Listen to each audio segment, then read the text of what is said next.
Hi, I'm Hakan. And I'm Sarah. And we're both head instructors and managers at the Australian Martial Arts Academy. Today we're going to be giving you a self-defense tip all women should know, but before we get into that, there are a few things we want to talk about. Let's get right into it. So there's some great strategies that we can all apply, and the first one is just being aware of our surroundings. Yeah. You know, when you're going somewhere, have a key route that you can do and change that route regularly.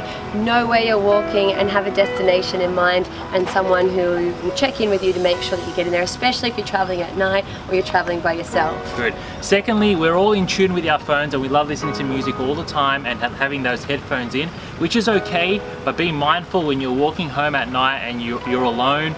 Maybe turn the music down a little bit, maybe just have them off, so just keep one in your ear and the other one out. Be aware of your surroundings just for safety reasons. It always surprises me how quickly people forget to do that one, right?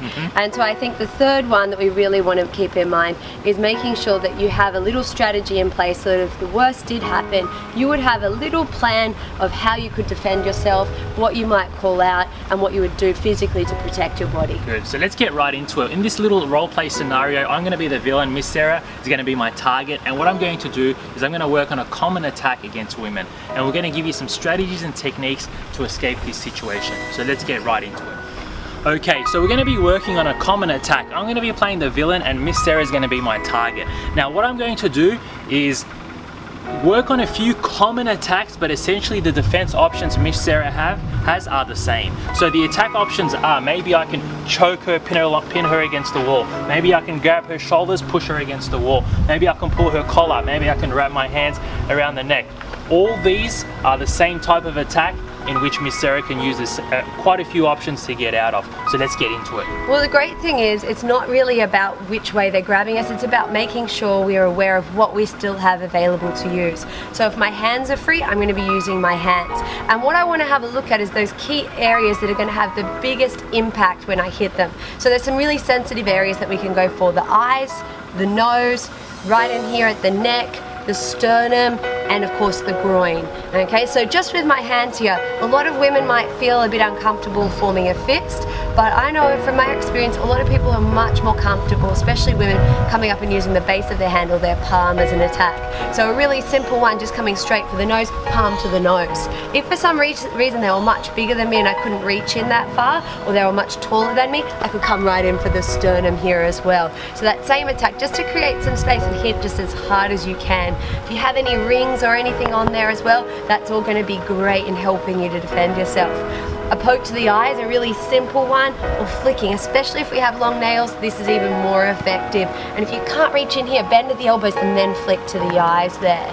Last one that we'll go through today is just that knee or kick straight up to the groin. It doesn't even really need a lot of technique, just kick as high and as fast and as hard as you can to that groin area.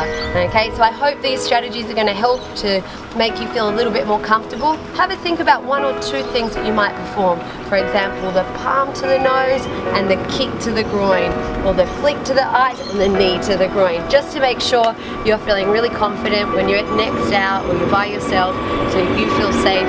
Key takeaways from this video: when you're in public, make sure you have spatial awareness, what's going on around you. If you do get attacked, it's important that you react, right? So make sure if you don't feel comfortable throwing a fist, make sure you have a palm, maybe target the eyes, the groin, just react, and the goal is to escape the scenario as quick as you can. So once you've done the techniques, run, don't stay around here, and just escape the situation as fast as you can. Yeah, it's not about overpowering them or beating them. It's really about just giving yourself the best opportunity to get away from them. And don't forget that important tool of your voice. It's really underestimated. A lot of people freeze on the spot, and often we're not that far away from someone who would come and help us. So just calling out anything: help, an attacker, they're hurting me, someone come and help me, save me, anything, just to create some noise and awareness of those people who are around you to get support. Definitely, and remember, attackers are not looking for types, they're looking for targets. So anyone can be a victim. We just got to make sure that we know the tools, we have the techniques, and we execute them, we react on our reactions, and we escape this situation. We hope this video has helped, guys, and thank you so much. Well done.